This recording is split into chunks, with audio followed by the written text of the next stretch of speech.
Les associations israéliennes sont très nombreuses. Nous allons parler d'Emouna, une association extraordinaire, 10 000 enfants et familles aidés chaque jour dans 75 villes d'Israël, 7 millions de repas servis tous les ans, mais pas que. J'ai le plaisir d'accueillir la coordinatrice de développement pour les pays francophones, Fanny Atlan. C'est parti.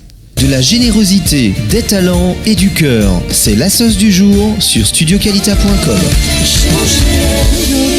Comment ça va, Fanny ? Très bien, Baruch Hashem. Alors, on est ravis de vous accueillir, surtout pour parler de cette association qui existe depuis très longtemps, 85 ans. Voilà, oui, mais qu'on ne connaît pas très bien. Non, écoutez, moi-même, je ne la connaissais pas très bien quand j'ai commencé à travailler justement là-bas. Et c'est bien dommage parce que c'est une des organisations sociales leaders ici en Israël.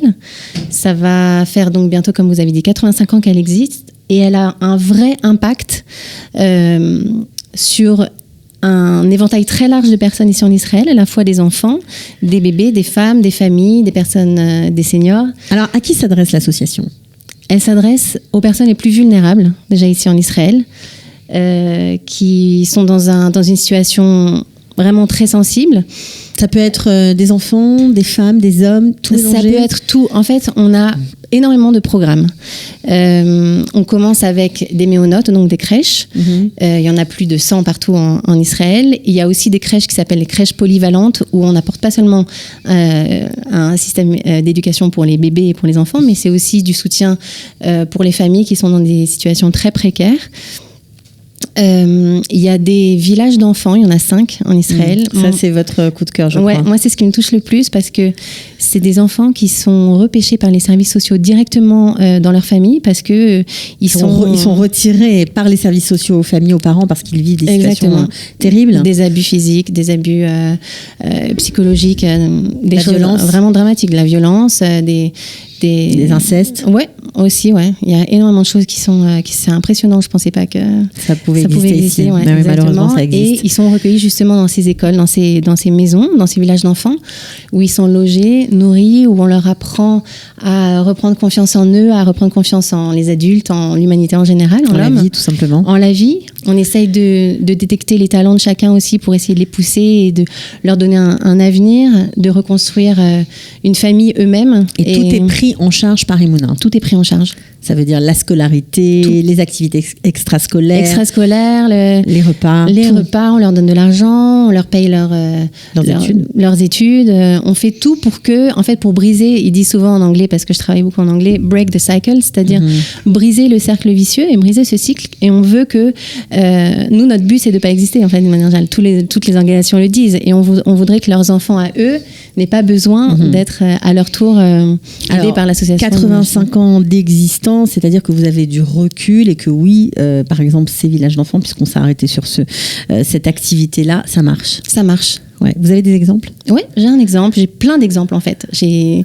Récemment, cette semaine, on a fêté les 70 ans du premier village d'enfants Emouna qui a été créé. Donc c'est dans la ville de Afula dans le Nord. C'était une cérémonie qui était très touchante. C'était vraiment très beau. Et on a eu des témoignages de personnes. Il y avait notamment une personne qui était des enfants devenus adultes aujourd'hui. Ouais, il y avait même une personne qui témoignait qui était issue de la première promo, c'est-à-dire elle a été créée en 49. Il est sorti en 50 et il est venu témoigner pour dire que il était là et que c'était grâce à Emouna aussi. Il y a plein d'exemples. Ça lui avait changé sa vie. Ouais, bien sûr. C'est tellement touchant en fait. C'est tellement touchant de voir à chaque fois quand je les entends parler, ils disent tout le temps, je sais pas où je serai aujourd'hui. J'ai été pêchée dans la rue. Je sais pas comment je m'en serais sortie quoi. Je serais un grand délinquant. Et aujourd'hui, ils disent tous maintenant, voilà, je me suis mariée, j'ai 4 enfants, j'ai un toar, j'ai un diplôme, j'ai un travail et je suis heureux et j'ai envie d'offrir à mes enfants un exemple en particulier que je peux vous donner, moi, qui m'a particulièrement touchée. Lors de cette cérémonie, justement, à Foula, il y a un rav qui s'appelle le rav Sharon Shalom. Assez connu en Israël. Assez connu en Israël, qui est exceptionnel. Il est d'origine éthiopienne. Il a raconté son parcours. Il a raconté son parcours justement. On lui a dit quand il était en Éthiopie avec toute sa famille, on lui a dit ça y est, l'année prochaine à Jérusalem. Il entendait tout le temps parler de Jérusalem et il voulait venir en Israël. On lui a dit voilà, vous allez venir mais vous allez juste passer par le Soudan et après vous allez être accompagné en Israël. Ils sont arrêtés, c'était censé duré juste quelques jours, une semaine, un mois, 2 mois, et finalement ils sont restés 7 ans. Au Soudan, il y a beaucoup de personnes. Dans des conditions catastrophiques. Il y a beaucoup de personnes qui périssaient les unes après les autres, et ses parents ont eu tellement peur pour lui qu'ils ont tout fait pour justement l'envoyer seul en Israël. Ils se sont dit là-bas au moins il sera en sécurité. Il est arrivé en Israël. Il parlait pas hébreu, il connaissait personne, il était noir, il était complètement perdu. Il n'était pas du tout habitué à la société moderne israélienne, il ne connaissait rien. C'est pas vrai, du tout. Les Éthiopiens, quand ils sont arrivés, c'était un vrai choc pour eux. Un vrai choc, et il a été accompagné directement dans cette école justement, qui s'appelait à l'époque Omen, donc c'est Emouna à Foula. Et il raconte que il est arrivé, il regardait par terre, il était tout le temps courbé, il n'avait pas du tout confiance en lui, il savait plus du tout comment se comporter. Il était perdu, quoi. Il était complètement perdu, d'autant plus qu'on lui a annoncé que ses parents étaient morts, donc avec toute sa famille. Et il racontait que aujourd'hui, s'il peut regarder quelqu'un dans les yeux, s'il peut tenir debout et s'il peut avoir, parce qu'il a un parcours exceptionnel. Il a très bien réussi. Il a très bien réussi, et il le dit, c'est grâce à Emouna. On a cru en moi, on m'a donné des outils et des moyens de pouvoir bien sûr. exploiter mon potentiel. Et finalement, il s'est avéré qu'après, ses parents n'étaient pas morts, mais il les a retrouvés. Il est devenu le premier rave éthiopien ici en Israël. Il est très diplômé, il est très brillant, et il est aujourd'hui à la tête de différentes organisations. Et c'était très touchant, c'était très beau de voir. Donc ça veut dire que parfois parcours. On aide de jeunes enfants, on ne sait pas trop ce que ça va donner. On ne se rend pas compte de l'impact. On se rend pas du tout de l'impact que ça peut avoir.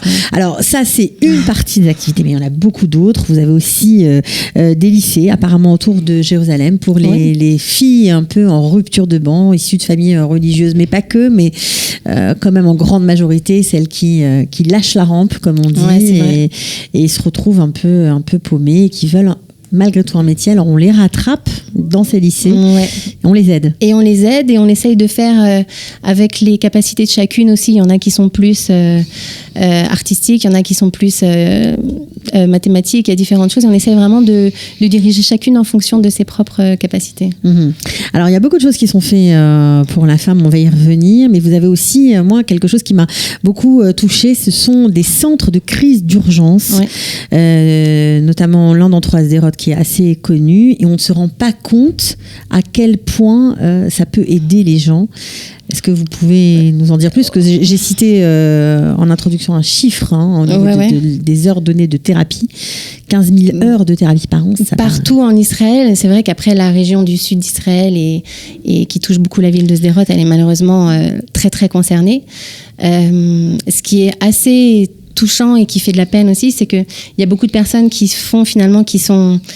commencent des heures de thérapie parce qu'elles sont traumatisées par toute la situation en fait politique et sécuritaire dans le sud d'Israël. Et finalement, on se rend compte que cette personne qui va témoigner au début par rapport à ça, elle va raconter que dans sa famille, elle a un frère qui a abusé d'elle quand elle était enfant et tout. Donc en fait, ça crée tout un espèce d'univers qui est très lourd. Ces alertes, cette tension permanente dans le sud font ressortir parfois. Ça fait ressentir beaucoup de choses.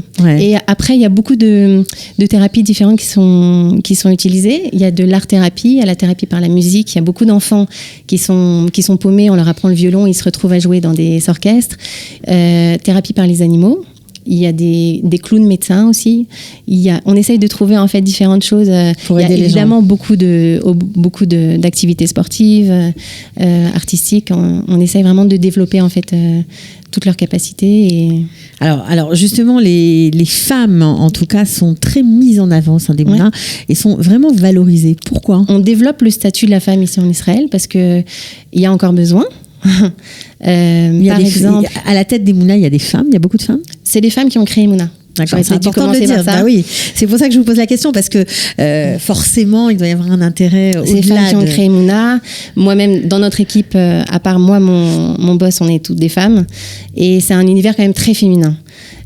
Très maternel, très familial. Ça nous touche en fait. C'est sûr que si c'est des femmes qui ont créé, alors on a voulu justement développer ce statut de la femme, et il y a différentes choses qui sont mises en place pour ça. Par exemple, dans le domaine des mashgichim kashrut ici en Israël, on sait que jusqu'à maintenant il y a une réforme il y a pas longtemps. Ça a toujours été que des hommes qui peuvent être mashgiach kashrut. Non, c'est plus le cas. Et grâce à Emouna, je savais pas que c'était grâce à Emouna. Elle a créé des formations justement pour les femmes. Il y a déjà eu 2 promotions qui sont sorties de ça. Et Aujourd'hui, il y a en des Israël, femmes, il y a des femmes qui sont surveillantes de cache-route. Voilà, surveillantes de cache-route, et qui c'est leur profession, c'est leur métier, et c'est grâce à Emouna.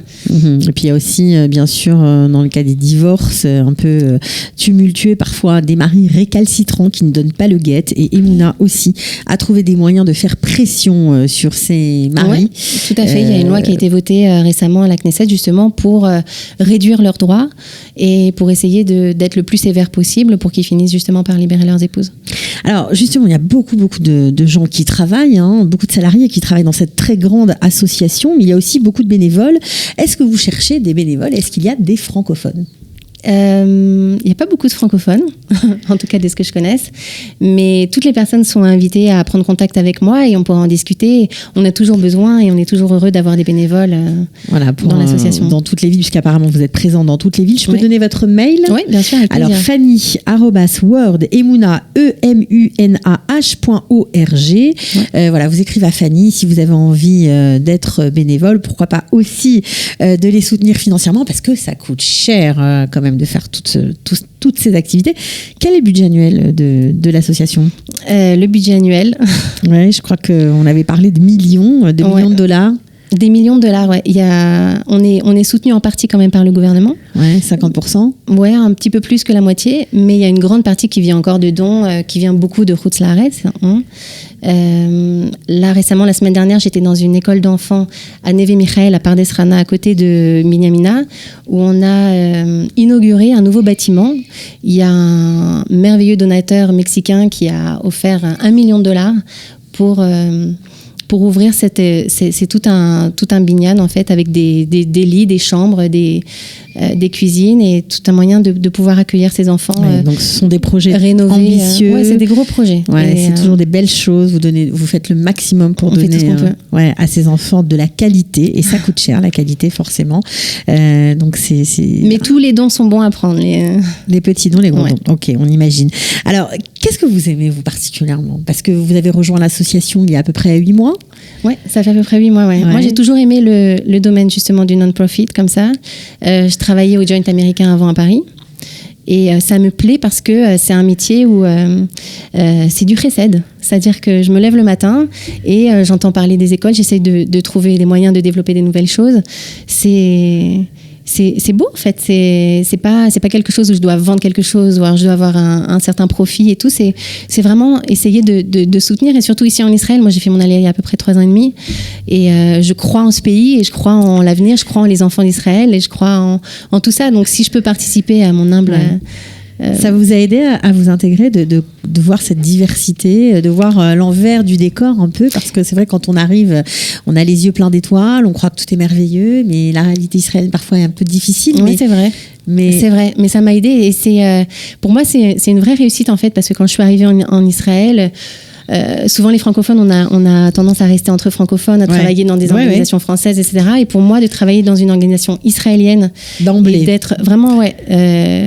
d'être vraiment, au sein de ça et d'être représentante un petit peu du monde francophone justement ici, pour moi c'est une vraie réussite. Je suis très heureuse, c'est un vrai bonheur de travailler pour Emouna. Bon, apparemment vous parlez avec le cœur, ça se voit. On vous souhaite de réussir, on vous remercie d'avoir mis en lumière cette très belle association Emouna. Voilà, vous pouvez en savoir plus, vous pouvez être bénévole, vous pouvez y travailler peut-être, on ne sait pas. En tout cas, merci à vous Fanny Aslan. Merci Cathy. Et longue route alors. Merci. Ciao. אחוזת שרה מהווה בית חם עבור כ100 נערים ונערות. הילדים שמגיעים אלינו הם ילדים שמוגדרים כילדים בסיכון. ילדים שלשכות הרווחה המקומיות הגיעו למסקנה שלהמשיך ולגור בביתם מהווה סכנה עבורם. הרבה מאוד מהילדים שמגיעים לכאן מגיעים לאחר תקופה ארוכה של ההזנחה. יש כאלה שחוו הזנחה פיזית או התעללות פיזית, לצערנו הרב גם פגיעות מיניות. בפנימיה פה מעניקים את כל הצרכים של הילדים. תמיד יש פה אל מי לפנות. אנחנו עובדים בעצם 24/7. כל יום תמיד יש פה צוות ער בלילה, 2 מדריכי לילה ערים שמסתובבים, שדואגים לרווחתם ולשלומם של הילדים. יש לנו צוות מאוד רחב, מגוון, רב מקצועי, מדיסציפלינות שונות. בתחום הטיפול יש לנו פסיכיאטרית, 2 פסיכולוגים, מטפלים באומנות, בדרמה, במוזיקה, בחיות, על מנת להתאים לכל ילד את התחום המתאים לו. בתחום החברתי יש לנו מגוון רחב מאוד ועשיר מאוד של חוגים, חוג מוזיקה, חוגי ספורט, חדר כושר, ריקוד היפ-הופ, זומבה, צילום, אומנות. אנחנו משתדלים גם כן לתת, אם אנחנו מזהים איזשהו כישרון מיוחד לאחד החניכים, לתת להם אפשרות להתפתח בו ולתת לו ביטוי. לכל ילד אנחנו מנסים לבנות את החליפה האישית המתאימה לו ביותר, הן בתחום הטיפולי, הרגשי, וגם בתחום החברתי, איזה פעילות חברתית מתאימה לו ביותר, כמה שיעורי עזר הוא זקוק להם, הוא זקוק לשיעור עזר קבוצתי או אישי. אנחנו משקיעים המון משאבים בתחום הלימודי, שיעורי עזר רבים, אנחנו פותחים השנה מרכז למידה לכיתות י' עד י"ב, על מנת שכל ילד וילדה יקבלו פה את המקסימום המענים הלימודיים שלהם הם זקוקים. אנחנו מאוד מאמינים בשיתוף פעולה עם ההורים. פתחנו פה קבוצות הורים. ההורים מגיעים לפה, לומדים יחד, משחקים יחד. אנחנו מלמדים אותם לעשות את זה מחדש. איך לדבר נכון, איך לשחק, איך לעשות דברים ביחד. מה שאנחנו מנסים זה לשבור את המעגל. שהילדים של הבוגרים שלנו לא יזדקקו למוסדות כאלה. שאנחנו מצליחים לתת להם איזושהי שמחת חיים, ילדות מאושרת.